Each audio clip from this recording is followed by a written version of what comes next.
doux avec les croyants, parce que craignant son Seigneur, faisant respecter les droits et devoirs de ses sujets, Omar, en bon connaisseur de l'âme humaine, ne faisait jamais preuve de dureté excessive, préférant argumenter avant de punir. Ainsi disait-il, « Ô un tel, tant que tu as la possibilité d'apporter un remède à ton ami sans avoir à recourir à la cautérisation, n'utilise jamais la cautérisation. » Cette phrase qu'il prononça alors qu'il avait affaire à des Kharijites définissait parfaitement sa politique face aux cas épineux. Ainsi, Yahya al-Ghassani témoigne. On m'informa que des gens parmi les Harurites s'étaient regroupés aux alentours de Mossoul. J'écrivis alors à Omar ibn Abdelaziz afin de l'en avertir.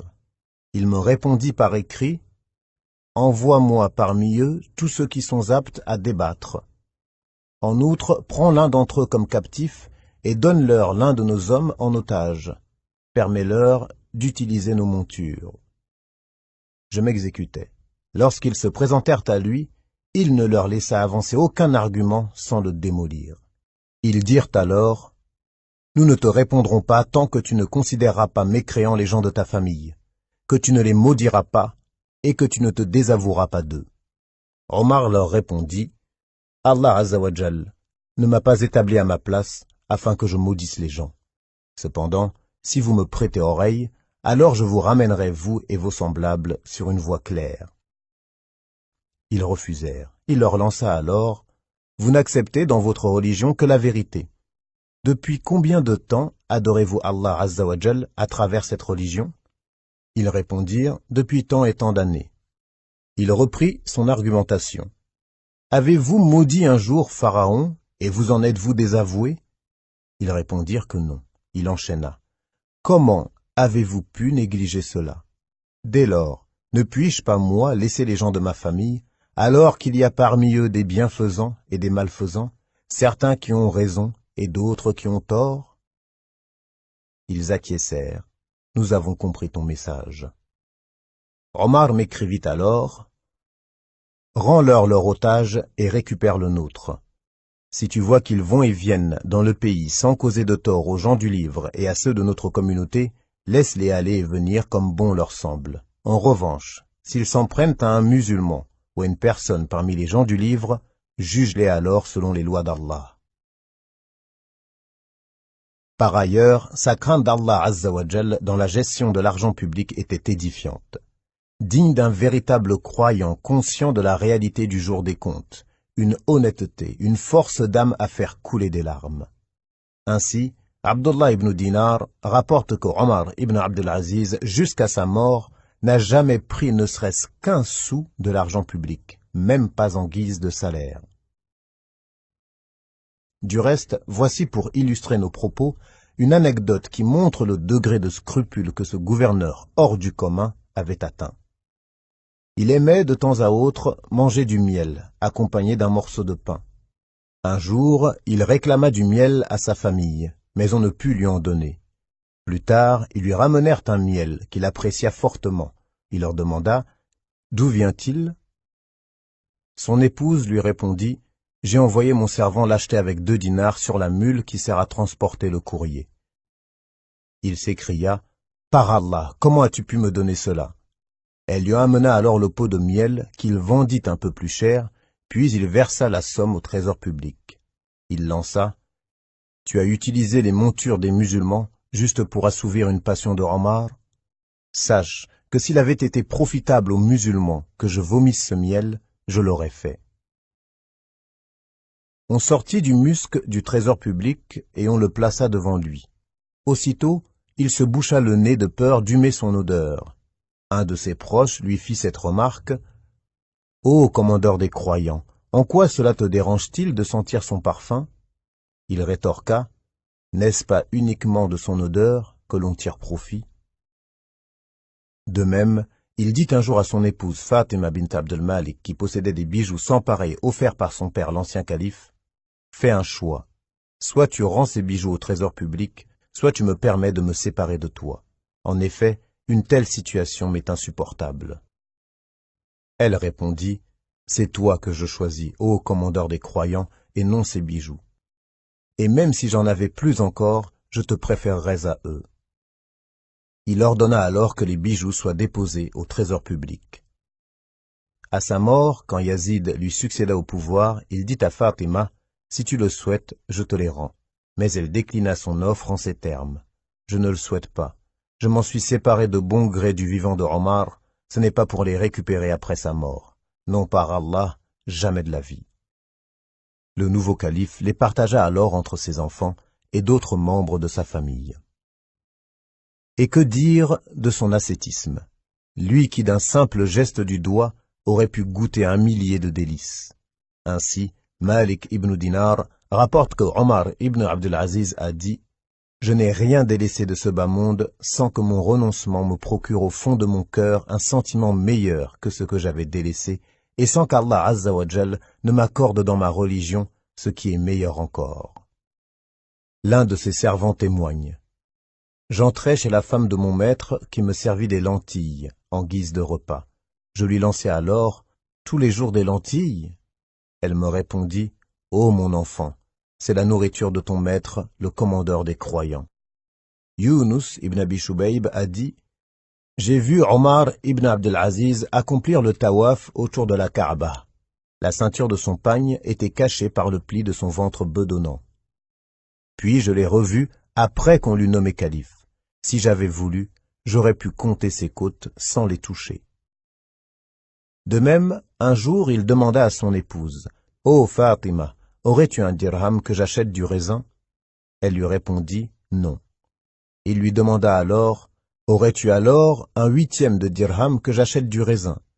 Elle se tourna vers lui et lui dit, « Tu es le commandeur des croyants, et tu n'as même pas un dirham, ni même un 8e de dirham pour t'acheter du raisin. » Il lui répondit, « Ceci est plus facile à supporter que les carcans de l'enfer. » Raja ibn Haywah a dit, « Lorsque Omar ibn Abdelaziz devint calife, on estima la valeur des habits qu'il portait à 12 dirhams, ceci englobant son chapeau, son turban, son qamis, son manteau et ses chaussons.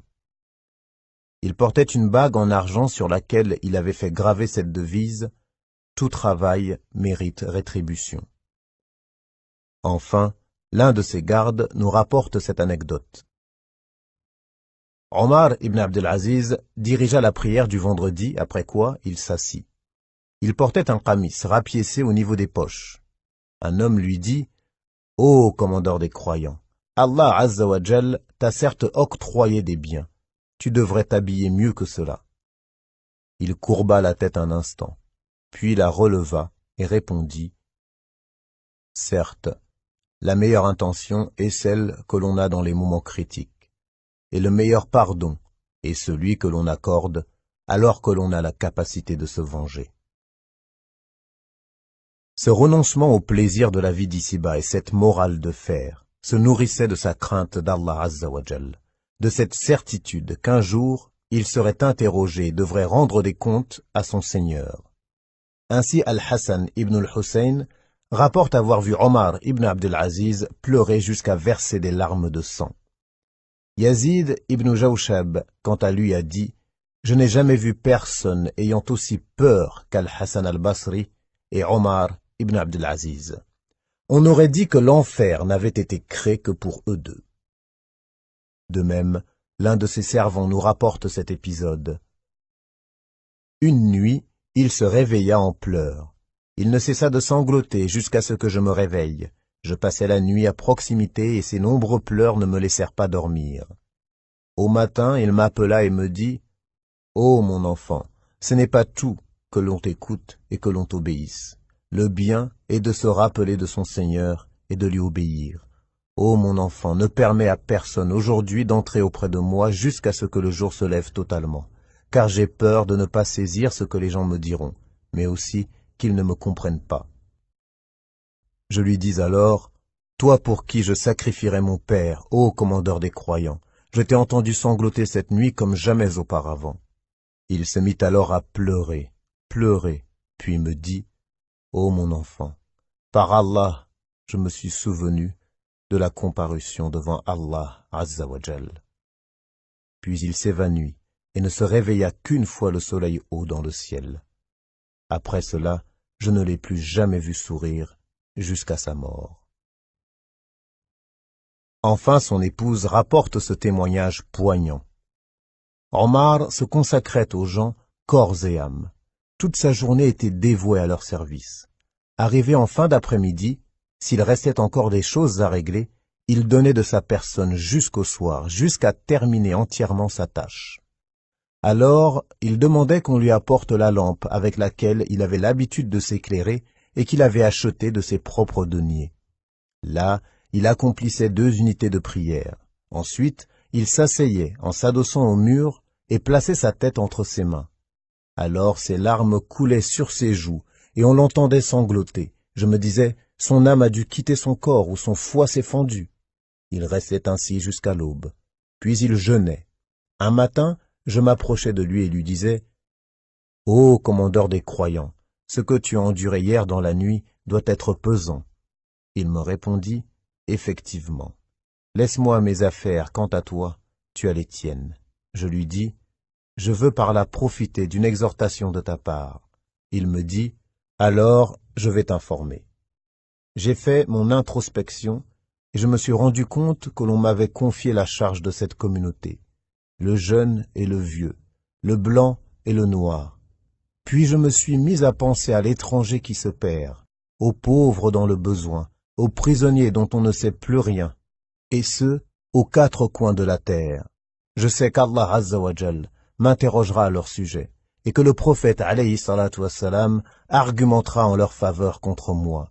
J'ai eu peur de ne pas avoir d'excuses valables devant Allah Azza wa Jal, ni d'arguments convaincants face au messager d'Allah sallallahu alayhi wa sallam.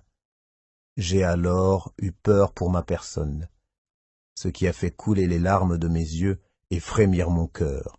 Plus j'y pense, et plus mon cœur frémit. Je t'ai dit de quoi il en retournait, alors tire-en une leçon, ou bien laisse-moi. On comprendra à la lecture de ces mots la réflexion suivante qu'il eut peu de temps avant que la mort l'emporte. En effet, Ibn al-Mubarak rapporte que Omar ibn Abdul Aziz a dit « J'ai beaucoup réfléchi à mon affaire et à celle des gens, et j'en suis arrivé à la conclusion que rien n'était meilleur pour moi que la mort. » Il demanda alors à Mohammed ibn Qais « Invoque pour que je meure. » Ce dernier raconte la scène. Je refusai, mais Omar se fit insistant. J'invoquai donc pour qu'il obtienne ce qu'il demandait. Il leva alors les mains et dit « Amen » à mes invocations tout en pleurant. Un de ses jeunes fils était présent et fondit en larmes à la vue des pleurs de son père. Omar ajouta « Et celui-ci avec nous. » Je l'inclus alors dans mes invocations. Je me sentis gêné. J'invoquai alors pour que la mort m'emporte aussi avec eux. Allah Azza wa Jal sut que Omar était sincère, et il ne tarda pas à mourir, ainsi que son fils. Quant à Mohammed ibn Qais, il resta en vie. Lorsque Omar ibn Abdul Aziz enterra son fils Abdul Malik, il se tourna vers la Kaaba, laissant la tombe de son enfant entre lui et la maison sacrée. Il se tint debout ainsi, et les gens se regroupèrent autour de lui. Il prononça alors ces quelques paroles. « Ô mon fils, par Allah, tu étais bon envers ton père. Par Allah, depuis qu'Allah Azza wa Jal m'a fait grâce de ta naissance, je n'ai cessé d'être heureux de ta présence. Par Allah, je n'en attendais pas autant d'Allah Azza wa Jal te concernant, mais je n'ai jamais été plus heureux depuis que je t'ai établi dans cette demeure vers laquelle Allah Azza wa Jal t'a conduit. Qu'Allah te fasse miséricorde et te pardonne tes péchés, qu'il te rétribue selon tes meilleures œuvres et qu'il fasse miséricorde à toute personne qui intercédera en ta faveur, qu'elle soit présente ou absente. Nous sommes satisfaits du décret d'Allah Azza wa Jal et nous nous soumettons entièrement à son choix. Louange à Allah, le Seigneur de l'univers. » Puis il s'en alla. On demanda à Fatima bint Abdul Malik, « À ton avis, quelle fut la cause de la maladie qui emporta ton mari ?» Elle répondit, « Je pense que ce fut principalement la peur. » En outre, Abu Zayd ad-Dimashqi a dit, « Lorsque la maladie de Omar ibn Abdul Aziz s'intensifia, on fit venir un médecin. Après l'avoir ausculté, ce dernier dit, « Il a été empoisonné, et je ne peux vous garantir qu'il n'en mourra pas. » Omar regarda dans sa direction et lui lança, Tu ne peux pas garantir non plus que tu ne mourras pas. Qui n'a jamais été empoisonné? Le médecin lui demanda, As-tu ressenti cet empoisonnement, ô commandeur des croyants? Il répondit, Oui, je sais quand je l'ai ingurgité. Le médecin lui demanda, Veux-tu prendre un remède, ô commandeur des croyants, car je crains dans le cas contraire que ton âme ne s'en aille. Il dit, Mon Seigneur est le meilleur vers qui aller. Par Allah, si je savais que le remède se trouvait à la hauteur des lobes de mes oreilles, je ne lèverais pas la main pour le prendre. Ô Allah, fais un bon accueil à Omar. Alors qu'il était dans les affres de la mort, il dit, Je ne voudrais surtout pas que l'on allège les souffrances de mon agonie, car c'est la dernière chose pour laquelle le musulman est récompensé. Puis il demanda à ce qu'on l'aide à s'asseoir, ce qu'ils firent. Après quoi il dit, Je suis celui à qui tu as demandé d'obéir, mais j'ai été négligent, à qui tu as fixé des interdits, auxquels j'ai désobéi. Mais j'atteste qu'il n'y a de divinité digne d'adoration qu'Allah. Alors il leva la tête et scruta avec attention des choses qui semblaient être devant lui. Sur ce, il dit, Je vois des êtres présents qui ne sont ni des humains ni des djinns. C'est à ce moment-là que son âme fut reprise. Omar ibn Abdelaziz mourut dans la ville de Khanasir dans le Cham, le mercredi 25 du mois de Rajab du calendrier hégérien, le 10 février 720 grégorien. Son califat dura 2 ans, 5 mois et 4 jours. Il mourut à l'âge de 39 ans. Qu'Allah lui fasse miséricorde. Retrouvez la suite de cet audio sur www.islam-audio.fr.